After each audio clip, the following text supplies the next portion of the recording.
Hello बच्चों, आप सभी का अक्षर ज्ञान यूट्यूब चैनल पे स्वागत है।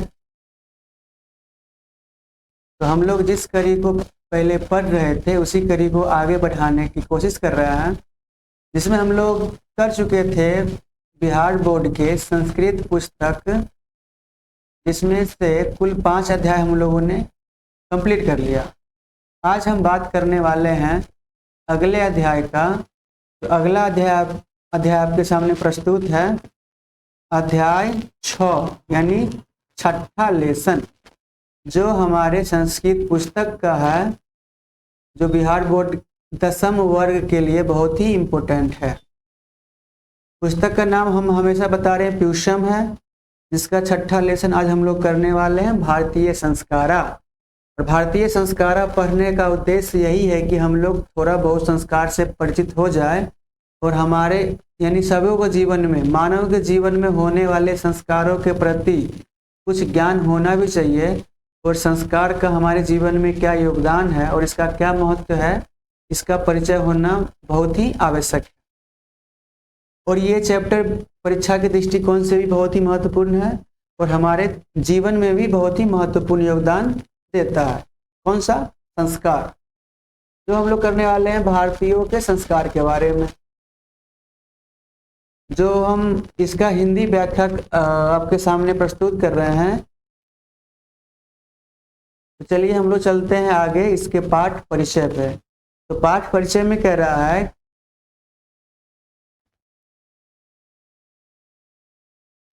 पाठ परिचय में कह रहा है कि भारतीय जीवन दर्शन में चौल कर्म कहने का मतलब मुंडन, तो हमेशा देखने को मिल जाता है कि बच्चे का मुंडन कराया जा रहा है, यानी चौल कर्म, उपनयन, विवाह आदि संस्कार की प्रसिद्धि है। यानी मुंडन हमेशा आमतौर पे होता ही रहता है, उपनयन जनेऊ होता ही रहता है, विवाह भी होता ही रहता है। ये सब अधिकांश जीवन में हमेशा देखने को मिल जाता है। ये सभी संस्कार की प्रसिद्धि है। छात्रगण संस्कारों का अर्थ तथा उनके महत्व को जान सके, इसलिए इस स्वतंत्र पाठ को रखा गया है। यानी इस आपके सिलेबस में इस चैप्टर को रखने का उद्देश्य यह है कि छात्रगण भी संस्कारों के अर्थ को और उसके महत्व को जान सके, जिसमें उन्होंने भारतीय संस्कृति के एक महत्वपूर्ण पक्ष का व्यवस्थित परिचय मिल सके। यानी भारतीय संस्कृति में जो संस्कार का योगदान है और इसका जो महत्वपूर्ण स्थान है, उसके एक महत्वपूर्ण पक्ष को भी बता सके और उसके बारे में परिचय करवा सके। इसलिए आपके सिलेबस में भारतीय संस्कारा नामक चैप्टर दिया गया है। अब हम आगे बात करते हैं कि इसमें कह रहा है कि इसका चैप्टर की शुरुआत में जो होता है इसका परिचय, इसमें आपके सामने दिया गया है। कह रहा है भारतीय संस्कृते अन्यतमं वैशिष्ट्यं विद्यते यत् जीवने इह समये समये संस्कारा अनुष्ठिता भवन्ति। यानी कह रहा है कि भारतीय संस्कृति की अत्यधिक विशिष्टता है कि इस जीवन में समय समय पर संस्कारों के अनुष्ठान होते हैं। मतलब कोई भी यदि शुभ काम करते हैं तो उसमें संस्कार देखने को मिल ही जाता है। अद्य आज के समय में संस्कार शब्द सीमितो व्यंग रूप प्रयुज्यते, यानी आजकल के समय में संस्कार शब्द सीमित हो गया है और व्यंग का रूप में प्रयोग किए जाते हैं। व्यंग कहने का मतलब कि मजाकिया, हंसी मजाक के तौर पे। किंतु लेकिन संस्कृते रूपकर्मिदम भारतस्य व्यक्तित्वम रचयति, यानी कह रहा है लेकिन संस्कार के रूप में यह भारत के व्यक्तित्व की रचना करता है।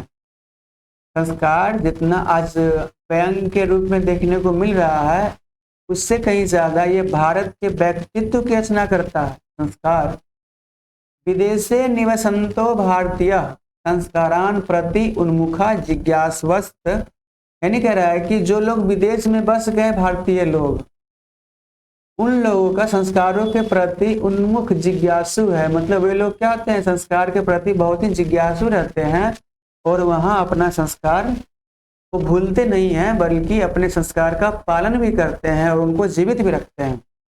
पाठेस्मिन् तेषां संस्काराणां संक्षिप्त परिचयो महत्वं निरूपितम्, यानी कह रहा है कि इस पाठ में संस्कारों का संक्षिप्त परिचय और महत्व निरूपित किए गए हैं। मतलब इस पाठ को पढ़ने का मेरा मतलब हम लोगों का यही उद्देश्य है कि हम लोग संस्कार से परिचित हो जाए और संस्कार का क्या महत्व है उससे भी हम लोग परिचित हो जाए और अपने जीवन में होने वाले समय समय पे अनुष्ठानों में संस्कार का भी योगदान देखने को मिलता है।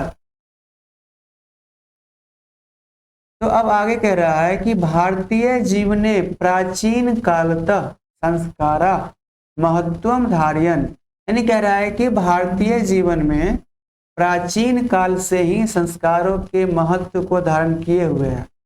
सही बात है, भारतीय जीवन जो है यहाँ प्राचीन काल से ही संस्कारों के प्रति लोग बहुत ही उत्सुक है और संस्कारों का महत्व प्राचीन काल से ही क्या है देखने को मिलता है और ये धारण किया हुआ। प्राचीन संस्कृतिर अभिज्ञानम संस्कारेभ्यो जायते, कह रहा है कि प्राचीन संस्कृति का ज्ञान संस्कार से होता है।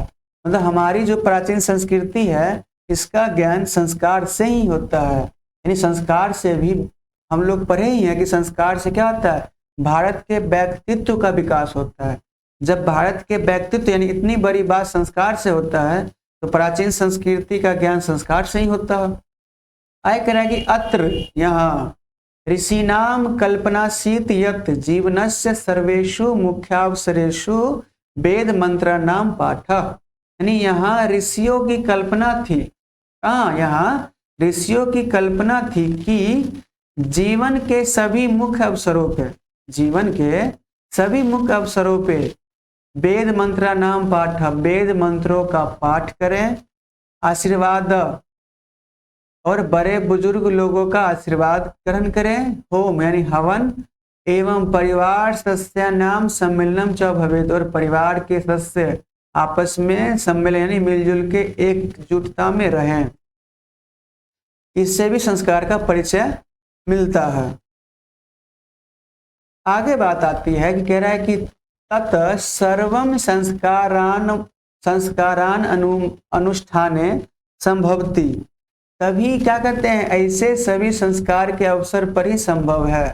यानी ये जो पूजा पाठ करना, हवन करना, बड़े बुजुर्ग का आशीर्वाद लेना और क्या करते हैं वो वेद पाठ का उच्चारण करवाना, ये सब कहते हैं ये किसी न किसी अवसर पर ही ये संभव है। ऐसा सभी संस्कार अवसर पर ही होना माना जाता है। मतलब कोई अगर पूजा पाठ है तो हम लोग संस्कार का परिचय भी देते हैं और उस समय हवन भी होता है, पूजा पाठ भी होता है, बड़े बुजुर्ग का आशीर्वाद भी लेते हैं, वेद मंत्र का भी पाठ होता है, ठीक ना। इसलिए कहा गया है कि ऐसा सभी संस्कार के अवसर पर ही संभव है। एवं संस्कारा महत्वम धारयन्ति, इस प्रकार संस्कार के महत्व को धारण करता है, ठीक ना। किंच संस्कारस्य मौलिक अर्थ, लेकिन कह रहा है कि संस्कार का मौलिक अर्थ परिमार्जन रूप गुणाधान रूपश्च न विस्मर्यते, यानी कह रहा है कि संस्कार का मौलिक अर्थ यह होता है कि शुद्ध होना, यानी पूरा एकदम प्योर, सैनिटाइज, जिस प्रकार कोरोना के समय एकदम सैनिटाइज कर दिया जाता था, एकदम शुद्ध कर दिया जाता था, उसी प्रकार जीवन में यानी व्यक्ति के जीवन में व्यक्तित्व के विकास के लिए शुद्ध होना बहुत ही महत्वपूर्ण है और गुणों का ग्रहण करना भी बहुत ही महत्वपूर्ण है, अच्छे गुणों का ग्रहण करना। अतः संस्कारा मानवस्य क्रमशः परिमार्जने दोषापनयने गुणाधाने च योगदानम कुर्वन्ति। अतः क्या कहते हैं, ग्रहणों को और रूप को नहीं भूलना चाहिए। मतलब ये कहने का मतलब कि संस्कार का मौलिक अर्थ यह है कि शुद्ध होना और गुण को ग्रहण करना, ये सब रूप है और इसको हमें नहीं भूलना चाहिए। मतलब संस्कार से ही व्यक्तित्व का निर्माण होता है, ये पहले ही बता चुका है।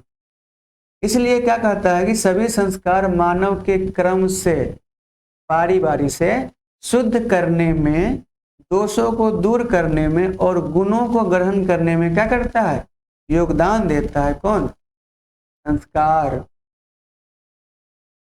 आगे हम लोग चलते हैं तो आगे कही जा रही है कि संस्कारा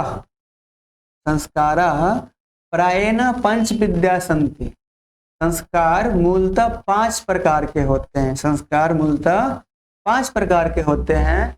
जन्म पूर्वाश्रय जन्म के पहले 3 संस्कार होते हैं। शैशवा षट यानी शैशवा यानी बाल अवस्था यानी बचपन में 6 संस्कार होते हैं। शैक्षिका पंच यानी विद्या संस्कार यानी शिक्षा काल में 5 संस्कार होते हैं। गृहस्थ संस्कार विवाह रूप 1 गृहस्थ जीवन में प्रवेश करने के लिए एक संस्कार होता है जो विवाह के रूप में होता है।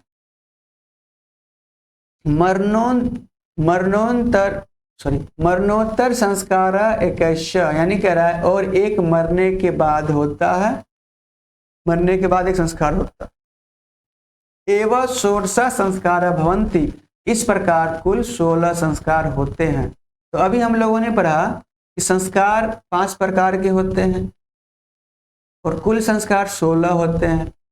5 प्रकार में एक प्रकार जन्म के पहले का, फिर बचपन का, फिर शिक्षा अवस्था यानी शिक्षा के काल का, फिर गृहस्थ जीवन में प्रवेश करने का और एक मरने के बाद का, ये टोटल 5। और इसमें कुछ कुछ और भी संस्कार होते हैं कि जन्म के पहले 3 प्रकार हो गए, फिर बचपन में 6, शिक्षा काल में 5, गृहस्थ के रूप में प्रवेश करने के लिए विवाह के रूप में 1 और मरने के बाद अंत्येष्टि संस्कार 1 यानी 3 जन्म के पहले, 6 बचपन में, 9 हो गए शिक्षा के समय में 5, 9 5 14, एक शादी के विवाह के रूप में 15 और एक मरने के बाद 16 यानी याद रखेंगे कुल संस्कार 16 होते हैं और संस्कार के प्रकार 5 होते हैं। तो आगे बढ़े, ठीक है। अगला बात आती है कि जन्म पूर्व संस्कारेषु गर्भाधानम पुष्वनम सीमांतो नयनम चेति त्रयो भवंती। कह रहा है कि जन्म से पूर्व संस्कारों में गर्भाधान, पुष्वन और सीमांत ये 3 संस्कार होते हैं। जन्म के पहले कौन कौन होते हैं? गर्भाधान, पुंसवन और सीमांत, ये 3 संस्कार होते हैं जन्म के पहले, यानी जन्म लेने से पहले।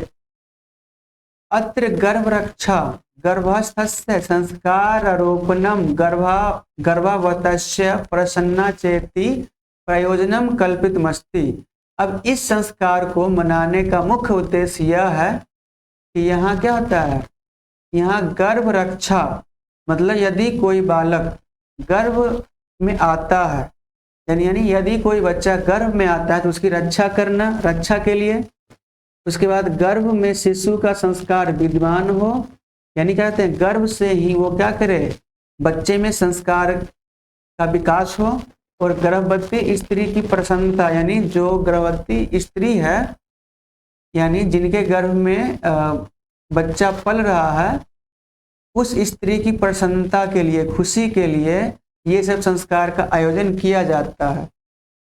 क्योंकि अगर स्त्री खुश रहेगी तो बच्चे का विकास भी सही से होगा और बच्चे का विकास भी सही से होगा तो बच्चे में संस्कार भी आएंगे। इसलिए ये सब क्या होता है, गर्भवती स्त्री को खुश रखने के लिए ये सब आयोजन किए जाते हैं। अब बात आती है आगे, शैशव संस्कारेषु जात कर्म नामकरणम निष्कर्मण अन्नप्राशनम और चूड़ा कर्म कर्ण वेद चेति कर्मसो भवंती। अब बात आती है जन्म लेने के बाद बचपन में संस्कारों में कौन कौन आते हैं, हम लोग पढ़े हैं 5, यानी बचपन के संस्कारों में 5 होते हैं। कौन कौन? जात कर्म, नामकरण बाहर निकालना, निष्कर्मण बाहर निकालना, अन्न ग्रहण करना, चूड़ा कर्म मतलब पहली बार मुंडन करवाना और कर्ण वेद मतलब कान छिदवाना, ये सब कर्म से मतलब ये सब बारी बारी से होता है, ठीक ना। तो यहाँ बाहर निकालना मतलब बच्चा जिस घर में जन्म लेता है उस रूम से बाहर निकालना भी एक संस्कार का क्या है, प्रकार है। आगे आती है नेक्स्ट शिक्षा संस्कारेषु। अब जब बच्चा बड़ा हो जाएगा तो वो धीरे धीरे कहते हैं उसको विद्या दी जाएगी, यानी वो शिक्षा आरंभ कर देगा। इससे पहले हम लोग बाल्य अवस्था में 5 संस्कार पढ़े थे। जात कर्म यानी उसके जात को बताया जाता है, नामकरण उसका नाम रखा जाता है, जहाँ वो जन्म लेता है उससे उसको बाहर निकाला जाता है। उसके बाद अन्न ग्रहण करा किया जाता है, मतलब उसको पहली बार कुछ खिलाया जाता है, अन्न ठीक ना। उसके बाद चूड़ाकर मुंडन करवाया जाता है और कान में छेद करवाया जाता है, ठीक ना। ये सब हो गए बचपन यानी बाल अवस्था के 6 संस्कार हो गए। अब अगला संस्कार आता है शिक्षा संस्कार। शिक्षा संस्कारेषु अक्षरारंभ उपनयनम वेदारंभ के शांत समावचेति संस्कारा प्रकल्पिता। यानी कह रहा है कि शिक्षा संस्कार में अक्षरारंभ, उपनयन, वेदारंभ के शांत और समावर्तन संस्कार आते हैं। तो शिक्षा संस्कार में कितने संस्कार? 5 संस्कार। अक्षरारंभ, उपनयन, वेदारंभ के शांत और समावर्तन संस्कार होते हैं और ये भी क्रम से बारी बारी से होते हैं। अक्षरारंभे अक्षर लेखनम अंक लेखनम च शिशु प्रारब्ध। अक्षरारंभ संस्कार में अक्षर को लिखना और अंक को लिखना बच्चा सीखता है, पढ़ता है और वो क्या करता है? सीखना और पढ़ना आरंभ करता है। उपनयनम संस्कारस्य अर्थः गुरुना शिष्यस्य स्वगृहे नयनम भवति। उपनयन संस्कार का अर्थ गुरु के द्वारा शिष्य को अपने घर में लाना होता है और वहां शिष्य क्या करते हैं? मतलब उपनयन संस्कार का अर्थ होता है कि गुरु के द्वारा शिष्य को अपने घर लाना, किस लिए? शिक्षित करने के लिए, उनको शिक्षा देने के लिए। तत्र शिष्य शिक्षा नियमान पालयन अध्ययनम करोति। और वहां क्या करता है? शिष्य शिक्षा के नियमों का पालन करते हुए अध्ययन करता है यानी विद्या अर्जन करता है। ते नियमा ब्रह्मचर्य व्रते समाविष्टा। तथा ब्रह्मचर्य व्रत का पालन करते हैं कौन? वही शिष्य। तो ब्रह्मचर्य का पालन कौन करते हैं? शिष्य करते हैं। ब्रह्मचर्य कहने का मतलब ये हो गया कि कोई भी काम जो उसको कहते हैं, जो वो काम कर सके यानी उनका जो काम है उस पे ध्यान रहे, वो समय की बर्बादी ना करे, वही ब्रह्मचर्य होता है। आगे कह रहा है कि प्राचीन काले शिष्य ब्रह्मचारी इति कथते स्म। प्राचीन काल में शिष्य को ही ब्रह्मचारी कहा जाता था। नहीं, पहले के जमाने में जो शिष्य थे, स्टूडेंट थे, उसी को ब्रह्मचारी कहा जाता था। गुरु गृहे एव शिष्य वेदारंभ करोति स्म। गुरु के ही घर में शिष्य क्या करते हैं? वेद पाठ का आरंभ करते हैं, वेद पढ़ना शुरू करते हैं। वेदानाम महत्वम प्राचीन शिक्षायाम उत्कृष्टम मन्यते स्म। और वेदों का महत्वपूर्ण कहते हैं वेदों का महत्व प्राचीन शिक्षा में श्रेष्ठ माना जाता था। कहने का तात्पर्य यह है कि प्राचीन शिक्षा प्रणाली में वेद का पाठ करना बहुत ही महत्वपूर्ण बताया गया है, क्योंकि अभी जो हमारे पास सिलेबस है, ये सिलेबस बहुत ही छोटा करके दिया गया है, लेकिन वेदों का ज्ञान होने से उसमें सभी तरह के ज्ञान का अर्जन होता था, ठीक ना। यानी प्राचीन शिक्षा पद्धति में वेदों का पाठ करना बहुत ही महत्वपूर्ण माना जाता था। आगे कह रहा है के शांत संस्कारे गुरु गृहे एव शिष्यस्य प्रथम क्षौर कर्म भवति स्म। आगे कह रहा है के शांत संस्कार में गुरु के घर में ही शिष्य का प्रथम मुंडन होता था।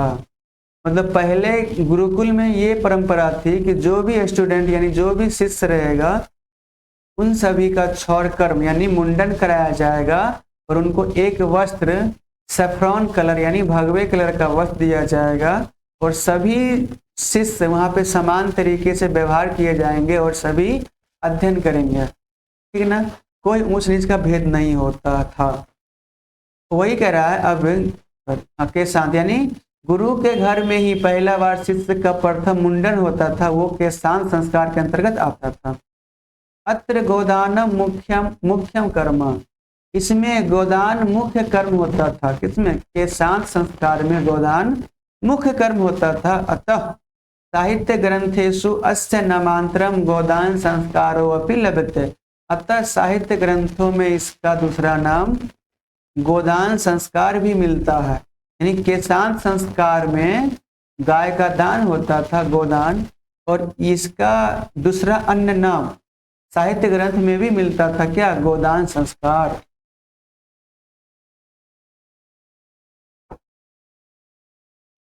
ठीक है। अब बात आती है कि कह रहा है समावर्तन संस्कारस्य उद्देश्यम शिष्यस्य गुरु गृहात् गृहस्थ जीवने प्रवेशः।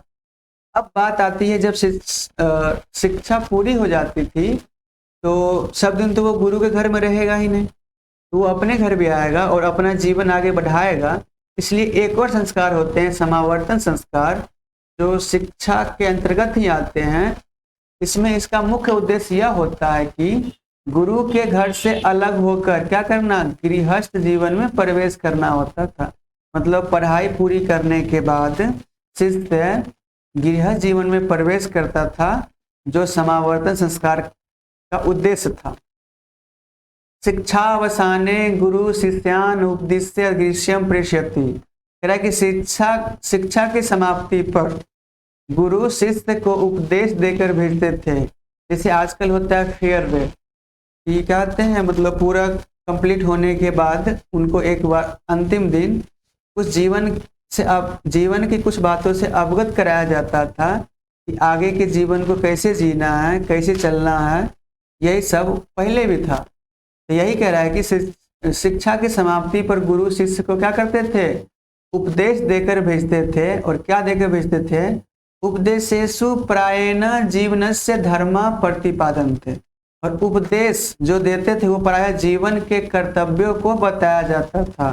मतलब कि आगे के जीवन में तो गुरु रहेंगे नहीं, लेकिन अपने जीवन को चलाना है अपने बुद्धि के बल पे, तो किस प्रकार आगे अपने जीवन के कर्तव्य को आगे बढ़ाना है उसके बारे में बताया जाता था। जैसे में कुछ बातें हैं, जैसे यथा सत्यम वद, जैसे में हमेशा सत्य बोलो, धर्मम चर, धर्म का आचरण करो यानी अपने धर्म का पालन करो, स्वाध्यायनमा परमद इत्यादि, और अपनी विद्वता पर घमंड मत करो यानी तुमने जो अध्ययन किया है उस पे घमंड मत करो, अपना काम खुद से करो, दूसरे के सहारे मत रहो। ये सब उपदेश गुरु के द्वारा शिष्य को दिया जाता था। और उसके बाद क्या कहते हैं, शिष्य गृहस्थ जीवन में प्रवेश करता था। ठीक ना। तो हम आगे चलते हैं। आगे बात कही जा रही है कि अब जब समावर्तन संस्कार के बाद एक और संस्कार आता है, विवाह संस्कार पूर्व कमेव मनुष्य वस्तुतो गृहस्थ जीवनम प्रविशति। कह रहा है कि विवाह संस्कार होने के बाद ही व्यक्ति गृहस्थ जीवन का आरंभ करता है। यानी विवाह संस्कार होने के बाद ही व्यक्ति कौन जीवन आरंभ करता है, गृहस्थ जीवन। गृहस्थ जीवन कहने का मतलब हो गया दाम्पत्य जीवन को बिताना। ठीक ना। आगे कह रहा है विवाह पवित्र संस्कार मत, विवाह को पवित्र संस्कार माना गया है। विवाह पवित्र संस्कार मत, विवाह को पवित्र संस्कार माना गया है। यत्र नाना विधानी कर्म कांडानी भवंती, इसमें अनेक प्रकार के कर्म कांड होते हैं, विधि विधान होते हैं। किसमें, विवाह संस्कार में। और आप लोग देखते ही होइएगा जब जिस घर में शादी विवाह होती है उस घर में 1 महीने पहले से ही चहल पहल शुरू रहता है। और कभी कुछ काम यानी कुछ न कुछ उसमें क्या कहते हैं, विधि विधान होते रहते हैं। आगे कह रहा है उनमें से तेसु, उनमें से वाग्दानम मंडप निर्माणम वधु गृहे वर पक्षस्य स्वागतम वर वधुओ परस्परम निरीक्षणम कन्यादानम अग्नि स्थापनम पानी ग्रहणम लाजा होम सप्तपदी सिंदूरदानम, ये सब विवाह संस्कार के अंतर्गत विधि विधान है, कर्मकांड है। जैसे में कहा गया कि उनमें वाकदान, मंडप निर्माण, वधु के घर वर पक्ष का स्वागत यानी बाराती लेके जाएंगे तो लड़की वाले स्वागत करेंगे, ये भी एक संस्कार का प्रकार। वर वधु का निरीक्षण, दोनों का निरीक्षण किया जाएगा। कन्यादान, लड़की के पिता अपनी पुत्री का हाथ होने वाले पति के हाथ में देंगे। अग्नि की स्थापना, अग्नि को साक्षी मान के साथ फेरे लेंगे। पानी ग्रहणम कहते हैं हाथ देना, पानी मतलब होता है हाथ। धान के लावे से हवन होता है, लाजा होम। सप्तपदी 7 वचन पूरे किए जाते हैं। सिंदूरदान होता है। यानी शादी विवाह में बहुत सारे विधि विधान होते हैं, इसलिए कहते हैं इसको पवित्र संस्कार माना गया है, ठीक ना। आगे कहा जाता है शादी विवाह में, आगे कही जा रही है सर्वत्र समान रूपेण विवाह संस्कार से प्रायेण आयोजनम भवति। यानी सभी जगह एक ही रूप में, समान रूप में विवाह संस्कार का आयोजन होता है, देखने को मिलता है। यानी वैवाहिक परंपरा सभी जगह एक जैसी ही होती है। तदंतरम गर्भाधानस्य संस्कारा पुनरावर्तन्ते जीवन चक्रम च भ्रमति। इसके बाद गर्भाधान संस्कार तथा अन्य संस्कार होते हैं, यानी कहते हैं फिर से संस्कार की पुनरावृत्ति शुरू हो जाती है। गर्भाधान मतलब जन्म के पहले के संस्कार फिर शुरू हो गए, फिर जन्म के बाद बाल्य अवस्था में, शैक्षिक अवस्था में, फिर उसके बाद विवाह के रूप में, फिर उसके बाद अंतिम संस्कार जो होगा उसके रूप में। यानी विवाह संस्कार के बाद फिर संस्कार का क्या होता है, पुनरावृत्ति शुरू हो जाती है, दोहराने लगती है। यही मानव के जीवन में कुल संस्कार होते हैं। अब बात आती है मरणादंतरम अंत्येष्टि संस्कार अनुष्ठ्यते। अब अगर मृत्यु के बाद दाह संस्कार किया जाता है, जिसको अंत्येष्टि संस्कार भी कहते हैं और दाह संस्कार भी होता है। और यह एक संस्कार दाह संस्कार है, यह मरने के बाद ही होता है। एवं भारतीय जीवन दर्शनस्य महत्वपूर्ण मुपादानम संस्कार इति। इस प्रकार भारतीय जीवन दर्शन का महत्वपूर्ण स्रोत क्या है, ये संस्कार ही है। यही तो हम लोग शुरू में ही पढ़े थे कि भारत के व्यक्तित्व की रचना संस्कार से ही होती है। और यही कुल मानव के जीवन में 16 संस्कार होते हैं। जन्म यानी गर्भाधान, यानी जब से वो गर्भ में आता है और पृथ्वी पे आने के बाद उनकी मृत्यु के बाद तक टोटल कुल 16 संस्कार होते हैं। और यही कुल संस्कार को निभाते निभाते लोग चले जाते हैं। और यही संस्कार हमारे भारतीय जीवन में देखने को मिलता है। इसलिए तो भारत के व्यक्तित्व का निर्माण संस्कार से ही होता है। ये रहा आपका चैप्टर 6 जो कंप्लीट हो गया, ठीक ना। अब हम लोग चलते हैं आगे क्वेश्चन आंसर की तरफ, ठीक ना। क्वेश्चन आंसर में कुछ लघु उत्तरीय प्रश्न के बारे में जान लेते हैं। एक बार देख लीजिएगा तो ध्यान तो आ ही जाएगा, हिंदी में ही तो लिखना है। पहला क्वेश्चन है संस्कार किसे कहते हैं और विवाह संस्कार का वर्णन करें, 5 वाक्यों में उत्तर दे। कहने का मतलब यह है कि संस्कार किसे कहते हैं, पहला क्वेश्चन। विवाह संस्कार का वर्णन करें, दूसरा क्वेश्चन। यानी 2 क्वेश्चन इसी में एक में ही क्या सम्मिलित है। तो आप इसको अलग अलग भी लिख सकते हैं और साथ में भी लिख सकते हैं। जो क्वेश्चन पूछे उसका आंसर जो आपको याद है उसको लिख सकते हैं। कह रहा है कि व्यक्ति के गुणों के धारण को संस्कार कहते हैं। यानी व्यक्ति में जो गुण आती है उसे संस्कार कहते हैं। और व्यक्ति में गुण कैसे आती है, संस्कार से ही आती है। संस्कार का वास्तविक अर्थ शुद्ध होना होता है। वैसे कुल 16 संस्कार माने जाते हैं। विवाह संस्कार होने पर ही वस्तुतः मनुष्य गृहस्थ जीवन में प्रवेश करता है। विवाह एक पवित्र संस्कार है जिसमें अनेक प्रकार के कर्मकांड होते हैं। उनमें वचन देना, मंडप बनाना, वधू के घर वर पक्ष का स्वागत करना, वर वधू को एक दूसरे को देखना, कन्यादान होना, अग्नि स्थापना करना, पानी ग्रहण करना, लाजा होम, सप्तपदी, सिंदूरदान आदि मुख्य है। ये किसके हो गए, विवाह संस्कार के हो गए। और यहाँ से 2 लाइन किसका हो गया, संस्कार किसे कहते हैं उसका हो गया। यानी दोनों क्वेश्चन इसी में मर्ज है। नेक्स्ट क्वेश्चन आती है, कहता है भारतीय जीवन में संस्कार का क्या महत्व। अभी हम लोग पढ़े हैं कि भारतीय जीवन में प्राचीन काल से ही संस्कार ने अपने महत्व को संजोए मतलब बचा के रखा है।